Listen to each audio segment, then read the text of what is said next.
주목할 만한 시선, 에? 깐느가 됐다고 그래서 그날 촬영이 집중이 안 되는 거예요. 네, 밤신이 출연료를 받지 않고 출연하시게 됐다라는 게 이제 얼마 전에 아기가 태어나가지고 네네. 네, 그러셨죠. 이제 열심히 살아야 돼요. 네. 하이아키아 보시는 우리 제작진분들 안 됩니다. 저는 이 영화를 멜로 영화라고 생각하면서 찍은 점도 너무나 큽니다 라고. 그래서 현장에서 홍사빈 배우랑 우리 사랑하나? 시건이란 인물을 표현할 때 굳이 다른 걸 이렇게 찾으려고 할 필요가 없었다고 생각을 했었어요. 그렇게 차가운 면이 있는 걸 제가 알아서.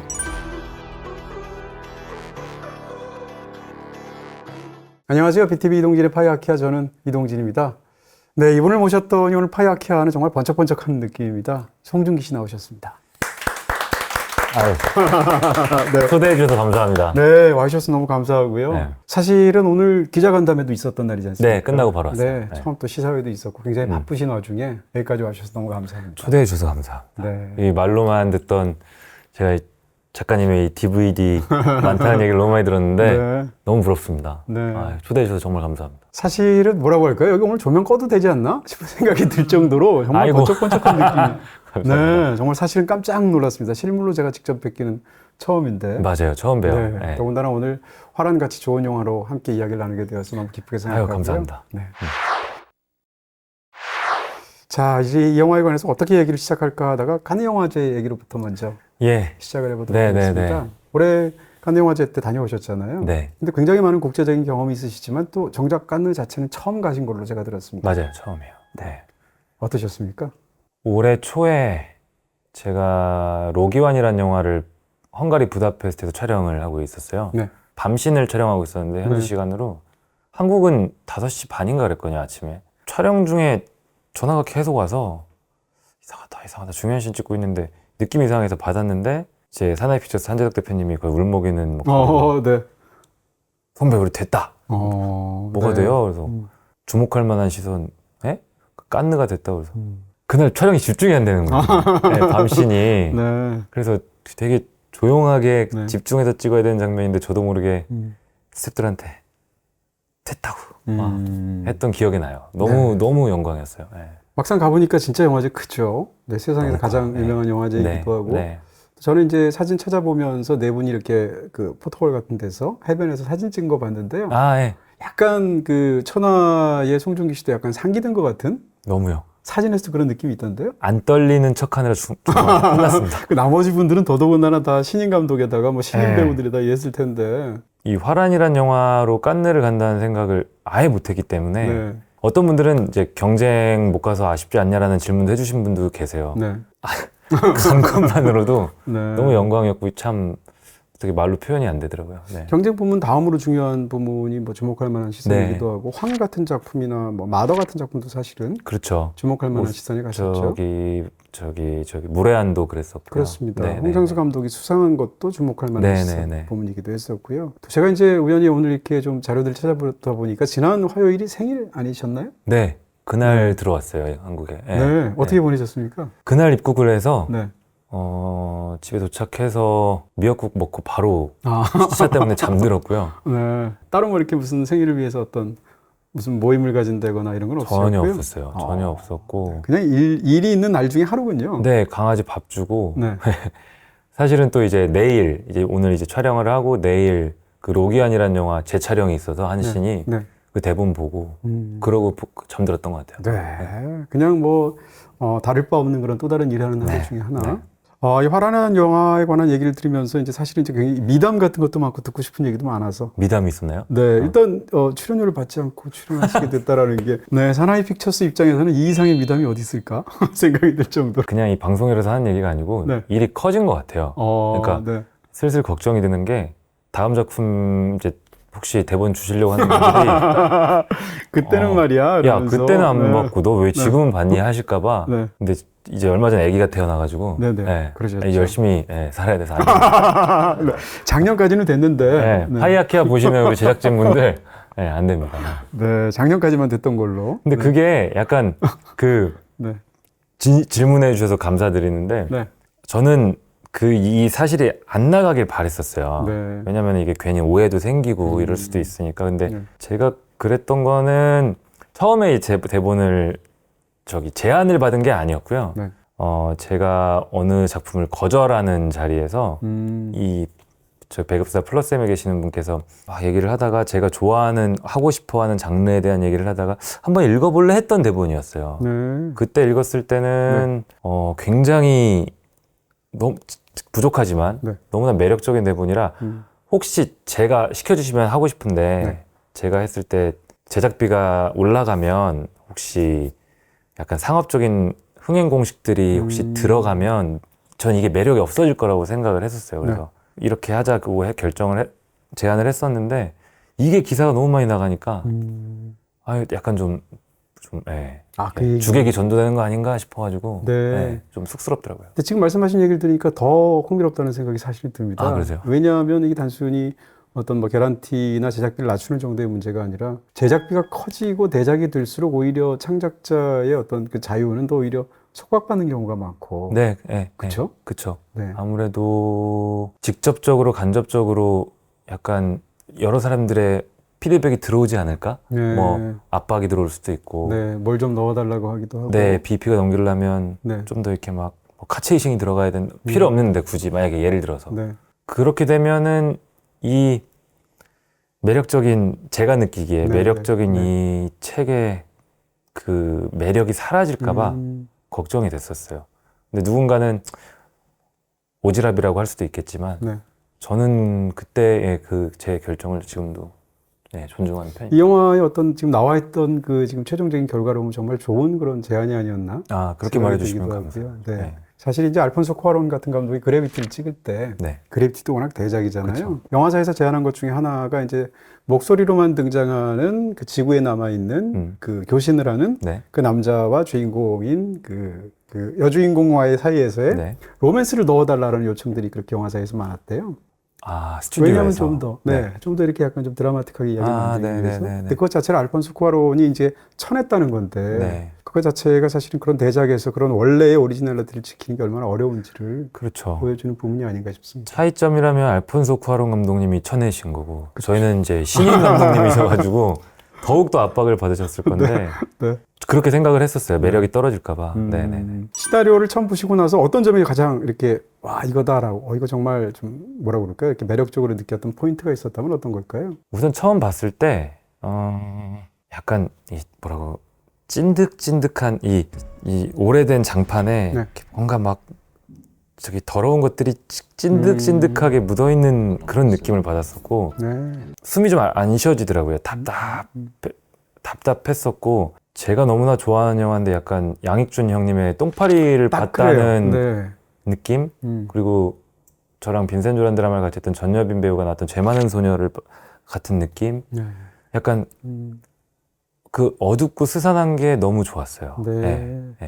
그 말씀하셨던 죄 많은 소녀나 똥파리도 사실은 제작비가 커졌으면 그렇게 만들기가 어려웠던 측면이 있었을 것 같고요. 지금 이제 이 영화를 보고 났을 때 사람들이 물어보더라고요. 영화 어때요? 이렇게 물어보면 제가 제일 많이 하는 말이 똥파리 영화 봤어요? 라고 얘기하는데 그러셨어요? 그 영화랑 비슷한 굉장히 강렬함이 있습니다. 이렇게 얘기를 제가 너무 영광입니다. 그러면 오늘도 사실 메이크업 받으면서 실장님한테 제가 그 얘기를 하기도 했는데 정확하게 그 얘기를 해주시네요. 제가 그 영화를 너무 재밌게 봤었어요. 그래서 저는 너무 영광스럽게도 드라마 착한 남자라는 드라마 찍을 때 양익준 형님하고 같이 연기한 적도 있었는데 그때 제가 너무 재밌게 본 영화라서 막 떨렸던 기억도 나는데 아무튼 그 똥파리의 그 뭔가 날 것 같은 느낌이 제가 처음 봤을 때 느꼈던 시절입니다. 반면에 이제 그 영화의 어떤 그 여러 가지 것들을 이렇게 골라야 하는 또 그다음 다 판단해야 되는 그 배우의 입장에서 이 영화가 다루고 있는 어떤 감정이 너무 진하고 너무 처절하다고 느끼시진 않으셨어요? 솔직히 말씀드리면 현재 영화가 이제 편집돼서 나온 개봉을 앞둔 버전보다 더 심했었어요. 약간 엔딩이 바뀐 지점도 솔직히 있는데 제가 처음 초고를 봤을 때는 근데 그 초고는 저희 주인공인 홍사빈 배우도 못 봤다고 하더라고요.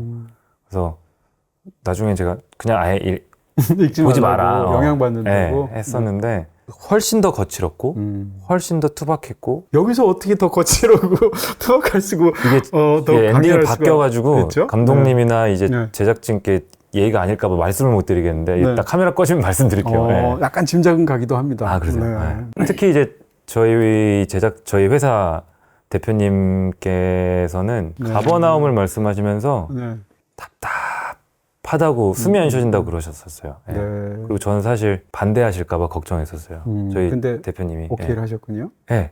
뭐 매니지먼트는 수익성을 따져야 되는 회사니까. 그렇죠. 갑자기 배우가 개런티를 안 받겠다고 그러고. 그러네요. 그리고 이제 더 블록버스터를 하길 원하실 텐데. 네. 근데 매니저 대표님이 안 시키시면 어떡하지 했는데 감사하게도 또 좋게 보셨더라고요. 예. 네.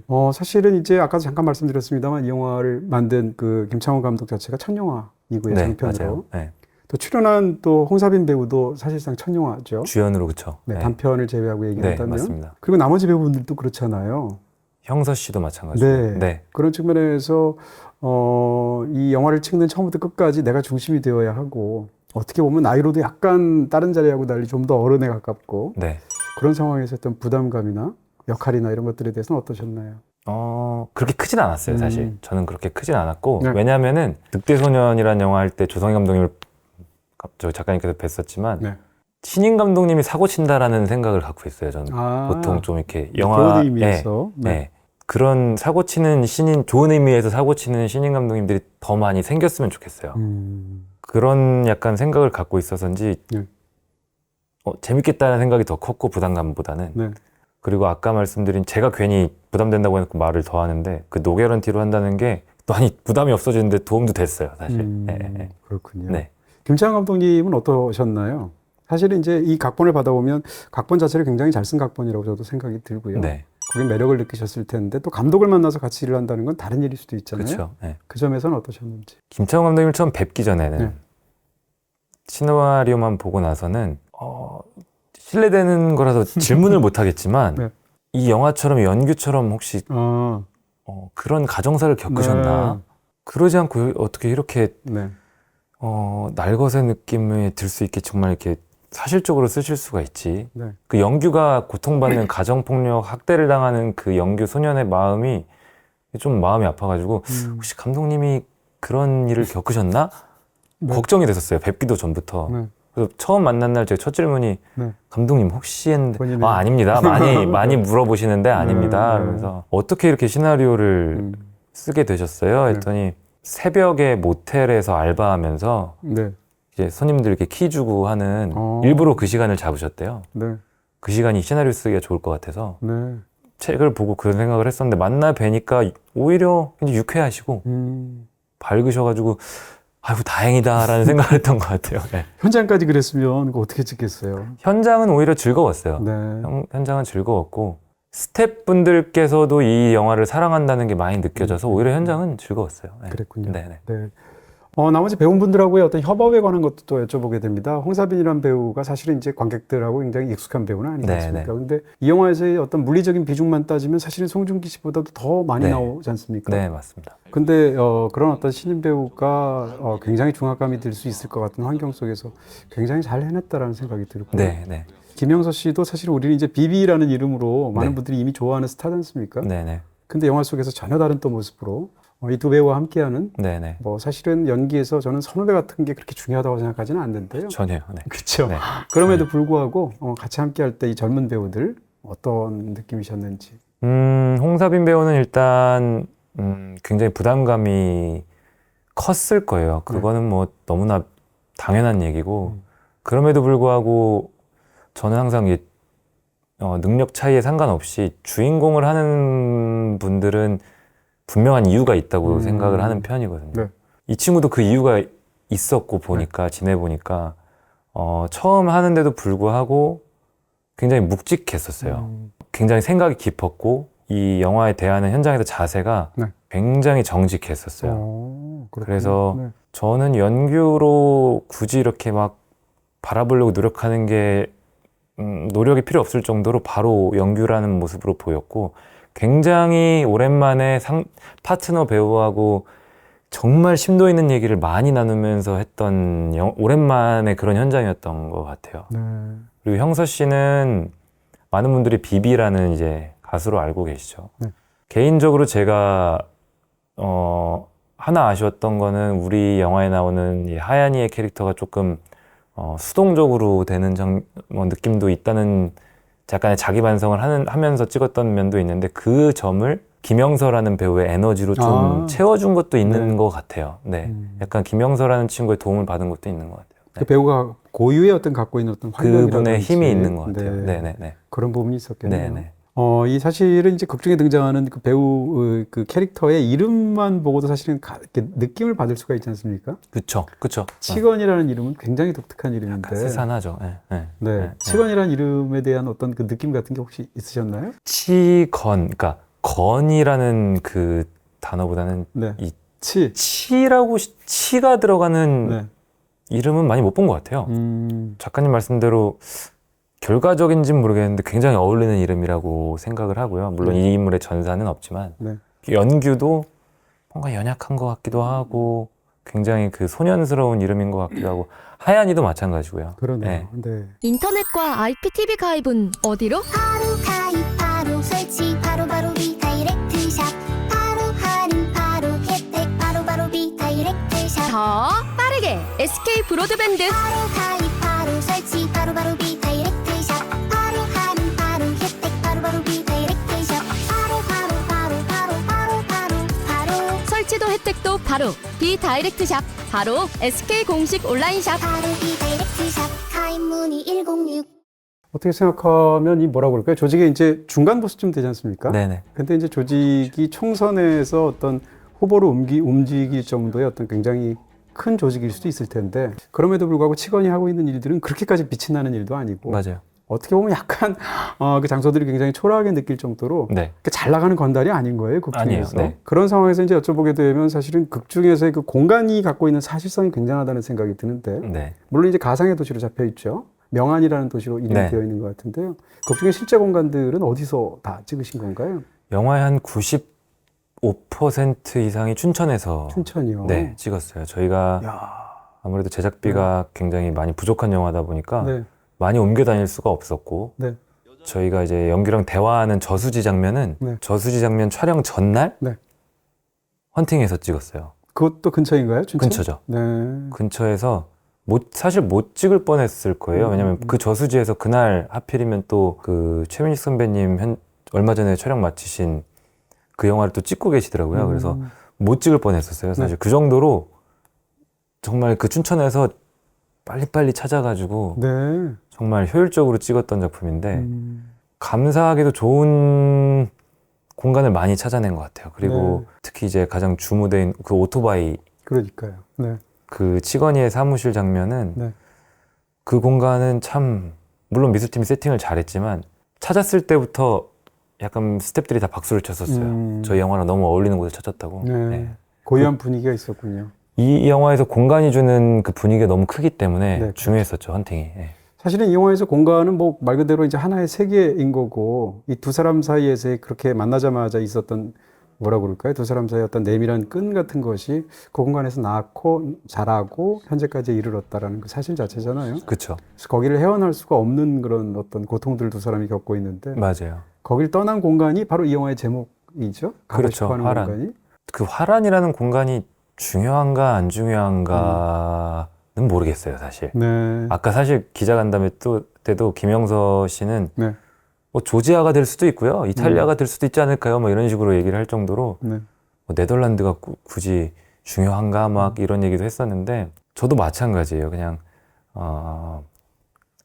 유토피아라고 하기에는 좀 거창한 것 같고요. 그냥 벗어나고 싶어서 어딘가 그냥 인터넷에 검색했는데 영규는 저기는 좀 이렇게 좀 복지도 잘 돼 있고 네. 비슷비슷하게 산대라는 그것 때문에 그럼 저기라도 가자라는 공간인 것 같은데 그 장소가 중요하다기보다는 네.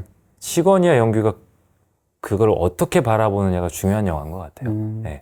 어떻게 생각하면 지금 이 명안이라는 시에서 가장 멀리 떨어져 있는 내가 모르는 어딘가 네. 그런 느낌이 아닐까 네, 맞습니다. 싶기도 하고요. 네, 맞아요.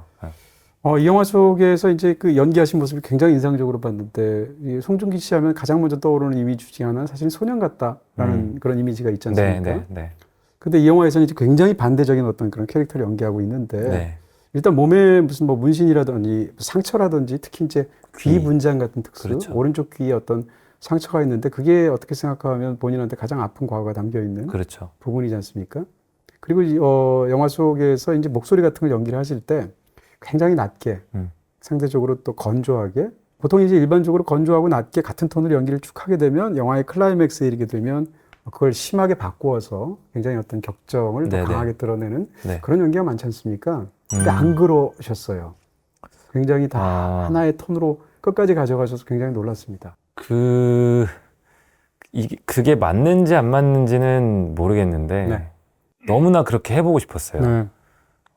그리고 계속 절제하고 싶었고, 그리고 뭔가 홍사빈 배우가 이제 우리 영화를 끌고 가는 주인공이기 때문에 네. 사빈 씨가 액션을 하면 난 리액션만 하자라는 생각으로 임했던 것 같아요. 그게 제일 컸었어요. 그러고 싶었어요. 네. 네.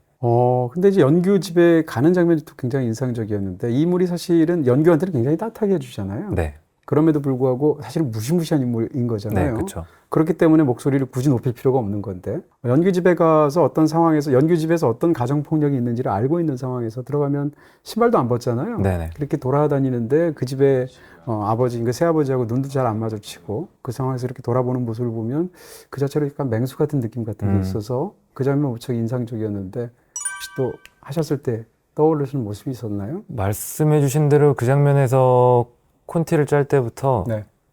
말씀해 주신 대로 치건이가 신발도 벗지 않고 바로 그 프레임인 데는 그 컷을 찍고 싶다고 하셨었어요, 감독님도. 네. 그런 현장에서 그런 리허설을 했던 것 같아요. 배우님은 여기서 바로 연기 보자마자 방으로 데리고 가고 싶으세요? 아니면 아버지한테 뭘 하고 싶으세요? 했는데 저는 아버지한테 뭘 한다기보다 네. 연규한테, 저도 그 가정폭력이라는 그렇죠. 일을 겪었던 사람이기 때문에 그 공간의 분위기를 한번 느끼고 방에 데려가면 안 될까요? 라는 리허설 때 그런 말을 했던 것 같아요. 근데 감독님께서 그거를 받아주셨죠. 그 앞에 뭐 그런 대사 있었잖아요. 어떤 부탁을 연규가 하려고 하니까 가정폭력이 있는 것을 좀 물리적으로 해결해 달라라는 얘기인 줄 알고 네. 그거는 그렇게 할 수가 없고, 그거는 네가 알아서 해야지. 네. 예. 근데 그 얘기를 영화를 다 보고 나면 사실은 본인이라고도 관련이 되어 있기 때문에 그렇죠. 예. 그런 부분에서 굉장히 인상적인 측면이 있었습니다. 또 한 가지는 인물이 이제 뭐라고 할까요? 야생성이라고 할까? 이런 것을 고스란히 보여주는 게 의외로 매운탕 만들어서 같이 먹는 장면. 네네. 였습니다. 네네네. 일단 요리를 할 때 몸에 지니고 있는 칼로 요리를 하고 네. 생선을 생선을 왜 그렇게 먹는 건가요?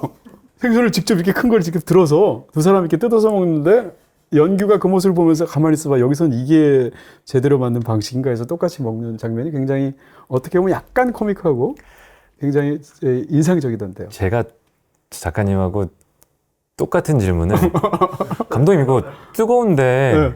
젓가락으로 집어 먹으면 안 돼요. 그러니까, 네. 네. 그런데 감독님께서는 네. 저는 연규가 네. 치건이가 이렇게 손으로 먹는 거를 네.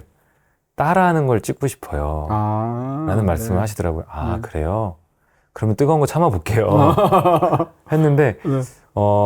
그때 감독님이 왜 그거를 찍고 싶어 하시는지를 이해를 해서, 그리고 의외로 맛있게 먹었어요. 왜냐면 그때 제가 그 못 만든다고 네. 다이어트를 하고 있어서, 왜 촬영을 할 때는 그냥, 이거는 공식적인 스케줄이니까 먹어도 이렇게 약간 죄책감이 덜해지는. 그럼 연기를 위해서 혼신힘을 다해서 드시는 거니까. 오랜만에 짠 거 먹으니까 너무 맛있더라고요. 그래서 맛있게 먹었었어요. 네. 사실은 영화적으로 보면 어린 시절에 아버지 매운탕거리랑 관련된 굉장히 아픈 추억이 있으니까 네. 거기서 매운탕을 먹는다는 것 자체가 느껴지는 굉장히 맞아요. 강한 어떤 부분이 있죠. 이 영화 전체적으로 계속 처음부터 끝까지 가져가는 이미지가 생선, 낚시, 그러네요. 찌 이런 느낌이 강한 것 같아요. 네. 저희 큰형님으로 출연해주신 김종수 배우님, 네네. 저랑 바로 지금 개봉은 아직 안 했는데 바로 전작의 보고타라는 영화에서는 저희 아버지로 저랑 같이 호흡을 맞췄었는데 네. 찌라는 낚시 찌라는 개념을 생각해봤을 때 네. 김종수 선배님이 제 귀를 이렇게 잡고 네네. 이 귀를 잡고 항상 이렇게 흔드는 그런 연기를 많이 했었는데, 그때 제가, 그리고 김종수 선배님 저를 어깨를 이렇게 네. 딱 어깨 동무를 하면서 잘하고 있어, 너 이렇게 칭찬을 하는 건데, 저는 어깨를 두르는데 네. 답답하더라고요. 이렇게 뭔가 갇혀있는 그 사람 세계 안에 갇혀있는 그런 느낌이 들어서, 거기다가 김종수 선배님이 연기 현장에 오실 때 네. 자세히 보시면 한쪽 눈에만 서클렌즈를 끼셨어요. 아, 네. 네. 이렇게 묘해 보이고 싶다고 하셔서, 제가 가까이서 저는 이렇게 바스트를 찍을 때 가까이 마주보고 있으니까 소름이 끼치는데, 그렇겠네요. 제가 김종수 선배님 맡으신 큰형님이 저를 아직도 이렇게 찌에다가 걸어놓은 것 같은 답답한 느낌이 계속 있더라고요. 네. 근데 저는 그게 우리 영화의 흐름상 좋았던 것 같아요. 정서에.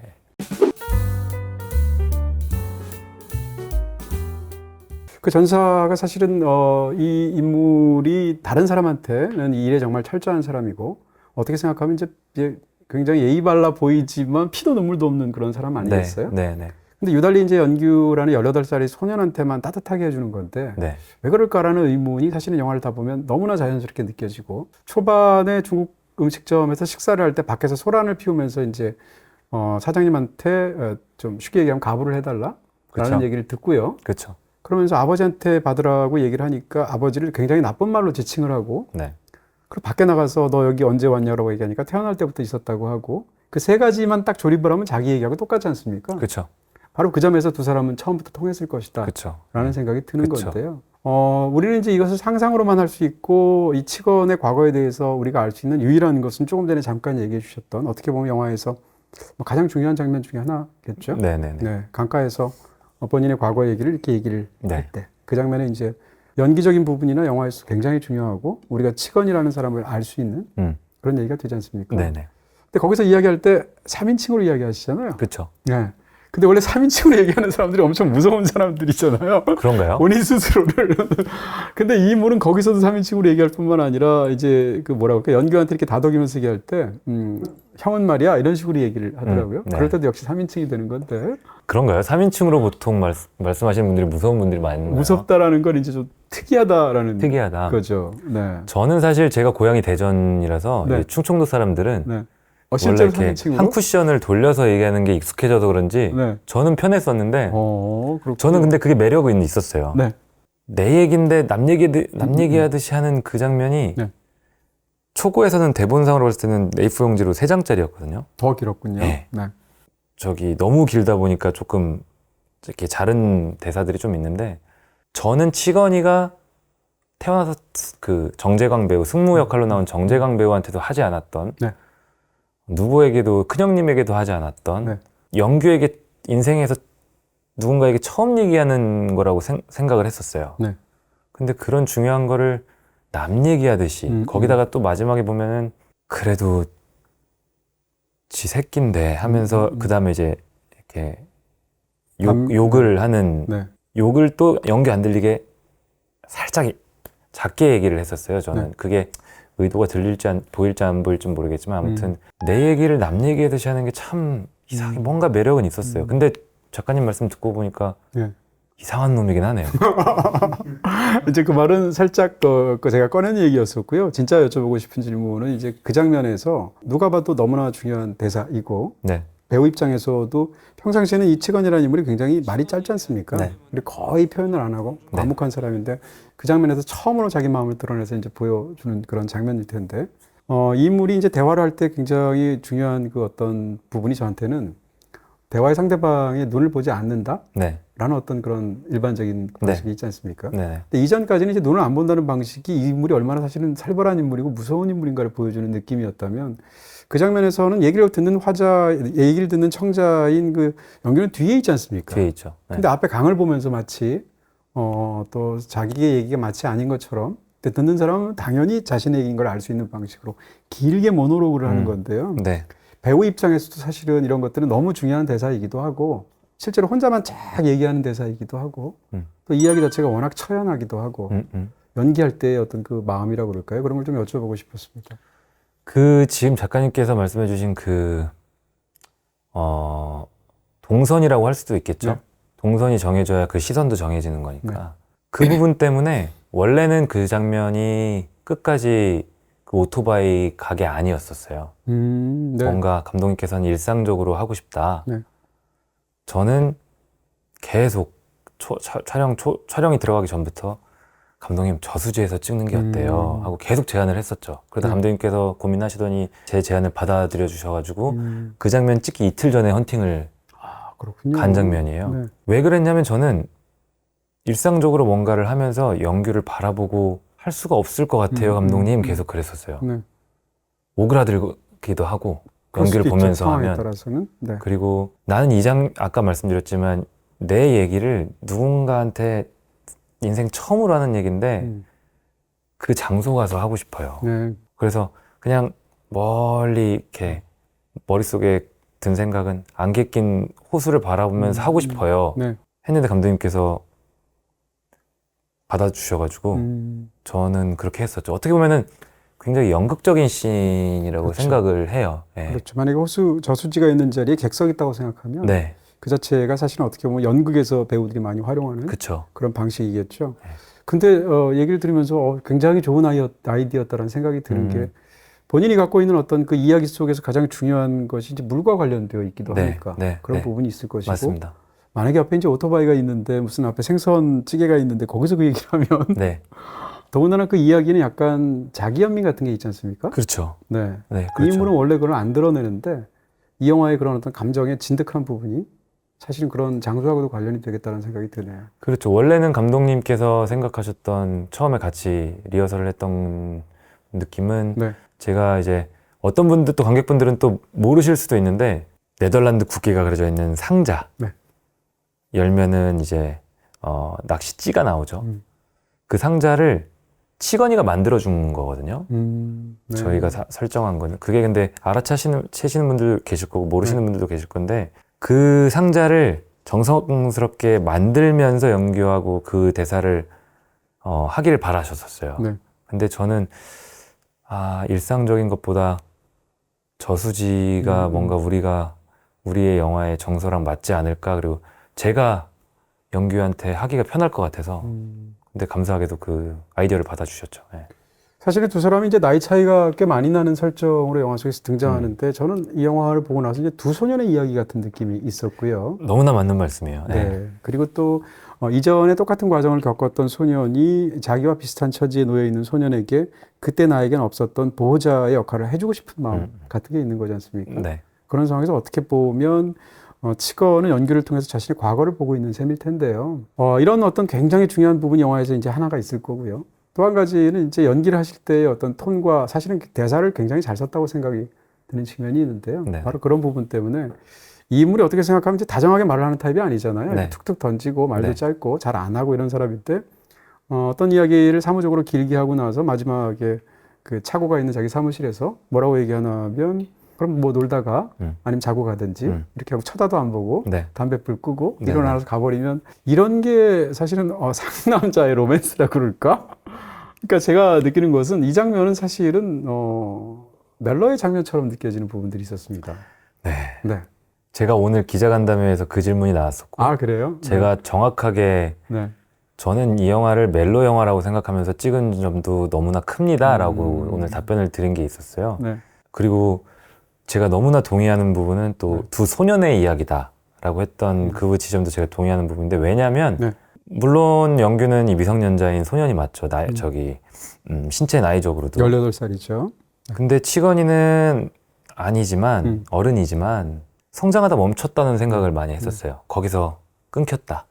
그런 의미에서 소년이라고 생각을 했고, 어른들이 좋은 세상을 만들어 놓고 그런 좋은 세상을 아이들에게 물려줘야 된다고 생각하는데, 그런 의미에서 치건이가 저도 처음에 대본 봤을 때는 그래, 어른이 좋은 세상을 못 물려주기 때문에 저렇게 어려운 친구한테는 도와줘야 돼, 이런 되게 상식적인 생각으로 접근을 했었는데 찍다 보니까 네.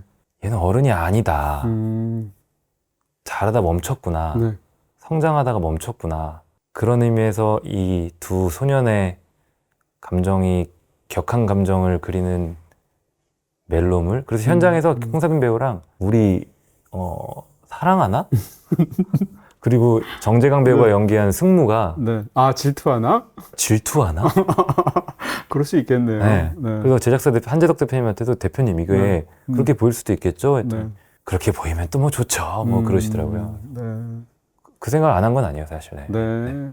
저는 사실은 정재영 배우도 굉장히 좋아합니다. 그 나다웃이라는 영화 보면 너무 좋았죠. 연기 정말 잘하시잖아요. 신인상을 받았죠. 네, 이 영화에서 연기하고는 이제 판이하게 다르긴 한데 지금 말씀하신 그런 삼각구도로 보면 또 다른 영화의 어떤 감정선이 보이지 않나 생각이 들기도 합니다. 질투라고 해야 될까요? 승무는 일종, 그러니까 그것이 꼭 무슨 사랑이 개입된 질투가 아니라 할지라도 그렇게 보일 수도 있다는 생각을 네. 서로 했었어요. 네. 그냥 조직으로 봐도 오른팔 자기가 입장에서 그 자리를 파고 맞아요. 들어오는 사람처럼 보이기도 맞아요. 할 테니까. 내가 너한테 얼마나 충성을 했고 그러니까요. 네 뒤치다거리를 다 했는데 갑자기 저 꼬맹이한테 네. 왜 그러는 거예요 도대체. 음. 비상식적인 행동을 하고 하니까 네. 그 애는 이뻐하고 음. 걔는 그렇게 잔인하게 때리고 네. 뭐 예, 그랬었죠. 네. 가족이 동시에 쓰면 느려지는 인터넷. 이젠 기가로 뻥 뚫어보세요. 와이파이 요금 면제, 출동비 면제, 랜선 동시 접속은 세대. 이것이 바로 기가 찬 속도와 기가 찬 혜택. 자세한 내용은 고정 댓글 클릭. 영화의 이제 완성된 부분을 다 이제 연기하실 때, 야, 이 영화가 어떨 것이다라는 상상하시면서 네네. 아무래도 연기하실 텐데, 실제로 완성된 상태에서 극장에서 보시거나 뭐 시사 환경에서 보시거나 하셨을 때, 네. 제일 먼저 어떤 걸 느끼셨습니까? 아무래도 제일 먼저 극장에서 봤을 때는 깐느에서 그때 처음 보신 그때 거예요? 처음 봤어요. 네. 화란이란 영화가 끝나고 네. 바로 출국을 해서 부다페스트에서 계속 로기안을 프리프로덕션 포함해서 한 5개월, 6개월을 거기 있었기 때문에 네. 한국에서의 이 화란이 어떻게 진행되는지 소식을 모르고 있었어요. 후반 작업이요? 네. 그래서 저희 제작진분들도 뵐 수가 없었고 그렇기 때문에 전혀 소식을 모르고 있었다가 영광스럽게도 깐느에 갈 수 있다고 얘기를 듣고 깐느에 넘어가서 네. 극장에서 처음 봤는데 근데 깐느라서 그랬는지 아까 작가님께서 들떠 있다고 그렇게 보셨다고 네. 하셨잖아요. 네. 너무 들떠 있었어요. 실제로? 그래서 그냥 네. 모든 게 다 좋았었어요. 네, 그래서 그랬군요. 너무나 만족스러웠고 근데 이번에 이제 개봉하는 거는 조금 더 음악적인 부분도 편집적인 부분도 보완이 좀 더 돼서 이제 개봉을 할 텐데 이제 관객분들이 어떻게 보실지가 궁금해서 굉장히 떨리죠. 네. 네. 극중의 나이가 이제 18살이고 지역적인 특성이 굉장히 중요했을 텐데 18살 때는 그럼 대전에 계셨던 거죠? 그렇죠. 진학하기 대전에 있었죠. 직전이니까. 네네. 그때 송중기 씨는 어떠셨습니까? 이 영화랑 거의 정반대였을 것 같은데. 네, 저는 네. 너무나 평범한 그냥 모범생 학생이었고요. 네. 아버지 얘기를 한번 해야 될 것 같은데 네. 어머니께는 말씀을 드렸었는데 연기자가 되고 싶은데 아버지한테 혼날까봐 용기 내서 말은 못하는 네. 그래서 그냥 조용히 아버지 원하는 대로 공부만 하던 모범생이었죠. 네. 네. 네. 어떻게 생각하면 미래를 품은 채 아직 드러내지 않은 상황에서 그 야망을 드러내지 않은 상황이었죠. 그래서 도끼를 품고 공부해서 아버지 원하는 좋은 대학 가서 그 다음에 네. 자 됐죠 나 이제 연기할게요 숙제 다 했으니까. 내버려 두세요 라는 그걸 숨기고 있었던 이제는 뭐 아버지 다 아셔서 방송에서 말씀드려도 될 것 같아요. 지금은 뭐 공부 안 하길 잘했다고 생각했을 겁니다. 네. 사실은 이제 이 이야기가 영화 속에서는 이제 두 가지 폭력을 다루고 있지 않습니까? 아주 물론 더 큰 폭력도 있겠습니다만 조직 폭력의 어떤 폭력이 하나 있다면 그것을 배태했다고 말할 수 있는 가정 폭력이 또 이 두 모두에게 있는 건데 그런 환경에서는 사실은 어떻게 보면 본인의 삶하고는 정반대 지점을 연기하는 그런 면에서 약간의 쾌감 같은 것도 있을 수 있겠어요? 쾌감 그 쾌감이 제가 이 치건이라는 캐릭터를 하고 싶었던 가장 큰 이유가 아닐까 싶기도 해요. 네. 그리고 나한테 저런 면이 있는데 네. 왜 관객분들께서는 저의 반대편 모습을 많이 상상을 하시지라는 뭔가 이렇게 보여주고 싶은 마음도 그런 욕망도 있었던 것 같고요. 네. 그래서 치건이란 캐릭터를 그래서 더 서늘하게 표현해보고 싶었고 그래서 더 잘하고 싶은 욕심이 컸었죠. 네. 이렇게 치건처럼 사실은 실제 본인 모습하고는 굉장히 자라온 환경이나 성격이나 모든 면에서 다른 캐릭터를 그런 걸 이제 연기하는 게 배우의 어떤 숙명이자 무슨 굉장한 매력일 텐데 처음 그런 배역을 맡으면 보통 일반적으로 어떻게 접근하시나요? 어떤 사람은 굉장히 이제 분석적으로 막 이렇게 메모를 쓰시는 분들도 계시고 어떤 경우에는 굉장히 스스로를 이렇게 좀 이렇게 열어놓는 상태에서 또 자유롭게 하시는 분도 있는데 어떤 타입이신지?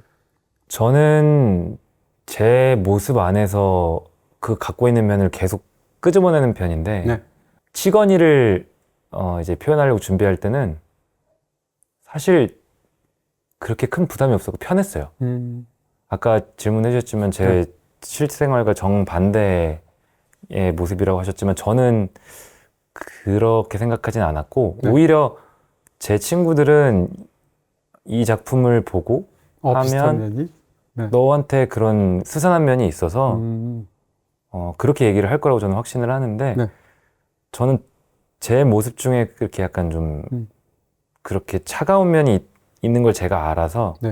치건이라는 인물을 표현할 때 굳이 다른 걸 이렇게 찾으려고 할 필요가 없었다고 생각을 했었어요. 네. 네.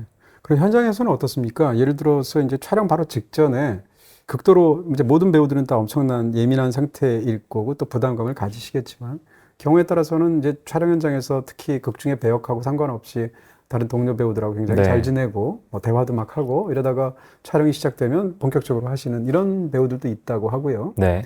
반대로 이 촬영 현장에서의 분위기 자체를 아예 그렇게 마음이나 이 상태를 가져가야 바로 쉬시 들어갔을 때도 그대로 이어갈 수 있는 스타일의 배우가 있다고 하잖아요. 네. 어느 쪽에 가까우신지. 촬영이 시작되고 1회차 때부터 바로 이렇게 시동을 거는 스타일은 아닌 것 같아요. 네. 현장 분위기를 네. 느끼면서 동료 배우들하고 호흡을 느끼면서 점점 찾아가는 편인데 그래서 제가 제 스타일을 알아서 제가 생각하는 중요한 장면을 좀 뒤에다 부탁드리는 편이기는 해요. 그러면 네. 이 영화의 경우에는 그 저수지 앞에 찍는 장면은 언제 찍었나요? 많이 뒤였어요. 네. 부탁하셨나요? 그거는 부탁은 하진 않았는데 네. 이미 뒤로 책정이 돼 있길래 다행이다 싶었죠. 네. 네. 네. 영화의 어떤 모든 감정이 다 담겨 있는 그런 장면일 네. 테니까. 네. 사실은 이제 드라마 그리고 또 이제 TV를 통해서 또 스크린을 통해서 양쪽에서 굉장히 큰 활약을 하시고 어떻게 보면 약간 일 중독자 아니신가 싶은 생각이 들 정도로 네. 지난 몇 년간 일을 진짜 많이 네. 하셨어요. 네. 배우로서. 네. 상대적으로 드라마로는 정말 슈퍼스타시잖아요. 네. 너무 큰 사랑을 받았고 국제적으로나 한국에서나 상대적으로 영화에서는 그 뭐라고 할까요? 드라마에서만큼의 어떤 외적인 성과를 받지는 않으셨잖아요. 맞습니다. 네, 맞습니다. 그런 상황에서도 사실은 영화 편수가 지금 적지 않게 찍고 계시고 지금도 그러시고 네. 영화 연기에도 드라마 연기뿐만 아니라 굉장히 주력하시는 어떤 배우로서의 무슨 목표가 있다고 그럴까요? 네. 그런 건 어떤 걸까요? 저는 개인적으로 제가 드라마를 촬영을 하고 드라마가 끝나면 영화를 찍고 네. 영화가 끝나면 드라마를 찍고 이 밸런스를 굉장히 저는 좋아하는 편이에요. 그러다가 그 밸런스가 지켜지지 않을 때도 있지만 영화에서는 뭐라고 해야 될까요? 캐릭터보다는 저 개인적으로는 이 장르 저 장르를 다양한 장르를 해보고 싶다는 욕심이 더 큰 것 같아요. 개인적으로. 네. 그래서 많은 다양한 영화의 장르를 하고 싶은 욕심이 큰데 그래서 이 화란이 제가 해보지 못했던 장르라서 더 하고 싶었던 것도 컸던 것 같고 네. 배우로서 너무 감사하게도 깐느도 이번에 처음으로 가봤지만 이 화란이란 영화로 정말 시작부터 굉장히 작은 영화로 시작했기 때문에 기대도 안 했었는데 뭐 꼭 작은 영화라고 안 가라는 법은 없지만 그런 의미에서 깐느 초청을 주목할 만한 시선 부분에 받았을 때는 뭔가 배우로서의 제 야망이 조금씩 채워진다고 해야 될까요? 네. 그런 건 솔직히 있었죠. 네. 드라마의 그 엄청난 인기와 성과 같은 것은 이제 그 뭐라고 그럴까요? 그 방영되는 그 시기에는 집중적으로 정말 어마어마한 걸 느끼실 텐데 드라마는 바로바로 피드백이 오니까요. 그렇죠. 네. 그러면서 상대적으로 이제 뭐라고 그럴까요? 세월이 흘렀을 때 그 작품을 찾아보기도 사실 어려운 측면들이 있고 그렇죠. 뇌리에서도 금방 많이 이렇게 빛이 발해버리는 경우도 없지 않지 않습니까? 소비가 빨리 되는 측면도 있죠. 네. 근데 영화의 경우에는 20년째 출연작도 우리가 다 맞아요. 볼 수 있지 않습니까? 그렇습니다. 그런 측면에서 다를 텐데요. 배우 입장에서 그렇게 연기라는 어떤 측면에서 양자 사이에서 본인의 어떤 마음가짐이 좀 다르다고 그럴까요? 아까 장르적인 부분은 말씀해 주셨고요. 네. 영화라는 매체를 할 때는 그런 지점은 있는 것 같아요. 네. 드라마는 아직까지도 방송이 되는 와중에도 촬영을 하고 있는 시스템이 아직도 남아있는 부분이 조금 있어서 네. 뭔가 부정적인 피드백을 받을 때 네. 아직 안 끝났는데 뒤에 가면 이게 있는데 왜 벌써 기억하시지? 네. 약간 그게 매체적인 특성 때문에 아쉬운 점이 있는데 영화는 그러네요. 네. 이미 다 찍어놓고 결과를 기다리는 게 있어서 긴장도 있지만 그 드라마랑 다르게 그 점은 없는 것 같아서 좋은 지점은 있는 것 같고 네. 말씀해 주신 대로 요즘에 드라마라는 매체는 제가 얼마 전에 재벌집 막내 아들이라는 드라마로 작년에 너무 큰 사랑을 그렇죠. 감사하게도 받았는데 이성민 선배님하고 그런 얘기를 한 적이 있어요. 너무 영광이고 감사한데 한 달 뒤에 잊혀질 거야. 네. 요즘 시대가 워낙 또 그게 또 무조건 나쁜 거라고 생각은 안 하는데 네. 너무나 이제 흐름이 빠르니까. 콘텐츠가 많아져서 네. 다양한 걸 즐길 수 있는 장점도 생겼기 때문에 그런 의미에서는 꼭 나쁜 의미라고는 할 수는 없는데 네. 서운할 때는 있죠. 빨리 잊혀지니까 그 여운이 빨리 사라지고. 근데 영화는 말씀해 주신 대로 예를 들어서 제가 토니 스콧 감독님 영화를 굉장히 좋아하는 편인데 네. 그 토니 스콧, 리들리 스콧 그 두 분 형제 스콧 감독님들의 형제. 네. 영화를 좀 많이 좋아하는 편인데 그 중에서도 트루 로맨스라는 영화를 굉장히 좋아해요. 뭐 타란티노가 각본을 썼죠. 그렇죠. 네. 근데 이제 그때 뭐 돈이 없어서 팔았다는 네, 뭐 그런 뭐 맞습니다. 이렇게 카더라를 제가 들었는데 예. 5만 불에 팔았다고 했나요? 그 액수는 모르겠는데 예, 뭐 그런 그것까지 걸 기억하시네요. 인터넷에서 네. 본 것 같아요. 네. 근데 그 영화도 굉장히 오래된 영화고 크리스찬 슬레이터라는 오래된 영화 네. 주인공이 나오는 영화임에도 아직까지도 굉장히 연도는 제가 기억이 안 나지만 굉장히 오래전에 찍은 영화인데 그 정서가 이렇게 기억이 나니까요. 네. 굉장히 무거운 장면에서도 그 한스 짐머 아저씨가 만든 밝은 음악이 막 나오는 그 정서가 아직도 이렇게 지금 얘기하면서도 떠오르는 게 네. 있듯이 영화는 그런 장점이 있는 것 같아요. 그래서 저도 좋은 작품을 많이 아까 말씀드린 개인적으로 다양한 장르를 하고 싶은 욕심도 채우면서 네. 많이 하고 싶은 그런 바람이 있죠. 그렇게 이제 연기의 폭이나 어떤 캐릭터나 이런 걸 많이 경험하고 또 적극적으로 해보고 싶은 마음이 네. 굉장히 강하신 것 같은데 네. 그렇게 외국 영화를 보시다가 뭐 지금 뭐 리들리 스콧이나 토니 스콧도 좋고요. 네. 배우는 그런 생각 하지 않겠어요? 저거 사실 내가 저런 연기했으면 정말 좋았겠다. 그런 영화가 구체적으로 있다면 한국 영화에도 괜찮고 아니면 외국 영화에도 좋고요. 토니 스콧 감독님의 다른 영화 제가 네. 좋아하는 것 중에 크림슨 타이드라는 네네 잠수함. 네. 네. 거기서 이제 그것도 두 남자의 이제 네. 약간 심리 싸움이라고 해야 될까요? 그러네요. 네. 잠수함 안에서 공간이 정해진 곳에서 거기에 나오는 그 덴젤 워싱턴 아저씨가 네. 연기했던 네. 그렇게 뚝심 있게 밀어붙이는 그런 역할도 한번 해보고 싶고 네. 그렇게 얘기하면 오늘 계속 얘기할 수 있을 밤샐 것 같은데 것 같죠. 하고 싶은 네. 역할을 얘기를 하면 네. 근데 감사하게도 하고 싶어 저런 역할 한번 해보고 싶은데 했는데 감사하게도 좀 이룬 게 좀 있기도 해요. 사실 아이고 뱀파이어 늑대인간 같은 역할을 하면 잘할 수 있을 것 같은데 감사하게도 늑대소년이라는 그러네. 역할을 했었고요. 네. 뱀파이어는 아직 못했는데 네. 뱀파이어 연기를 찾고 있습니다. 네. 아니 원래 뱀파이어 연기는 남자 배우가 가장 멋질 때 하는 연기지 않습니까? 너무 매력 있는 캐릭터인 것 같아요. 네, 뱀파이어의 인터뷰 같은 것도 보면 당대 최고의 어떤 멋진 배우들이. 그렇죠. 네. 뭐 배우는 누구나 마찬가지겠지만 다양한 장르와 다양한 욕심을 하고 싶은 거는 누구나 마찬가지니까요. 네. 뱀파이어 얘기하시니까 지금 딱 거기 박쥐가 걸려 있는데 저런 연기 그렇죠. 하셔도 네 정말 신선하고 좋겠다라는 생각이 딱 어제 오신 송강호 선배님 사인이 딱 저기겠네요. 네 그렇기도 하고요. 네. 오늘 너무 감사드립니다. 사실은 저는 원래는 이제 화란에 관해서만 집중적으로 당연히 여쭤보려고 했는데 얘기하다 보니까 이것저것 궁금한 게 많아가지고 마치 이렇게 무슨 초대받아서 생선찌개 앞에 두고 뜯으면서 얘기하는 것처럼 네. 막 물어봤습니다. 저도 네. 오늘 저기 작가님께서 질문해 주셔서 네. 다시 한번 감독님 근데 왜 손으로 먹게 했어요? 라고 다시 한번 질문을 해보고 싶네요. 네. 그것뿐만 아니라 뭐 뒷얘기면 뒷얘기 또 영화의 어떤 깊숙한 부분까지 짚어주시지 않았나 싶습니다. 사실은 오늘 스포일러 얘기를 안 했음에도 불구하고 그 정조에 관한 부분들은 충분히 느끼시지 않았을까? 네, 네. 이 영화를 보실 관객분들에게 이 영화에 대해서 뭐라고 그럴까요? 이제 어떻게 보셨으면 좋겠다는 어떤 배우로서의 마음이라고 그럴까요? 이 영화는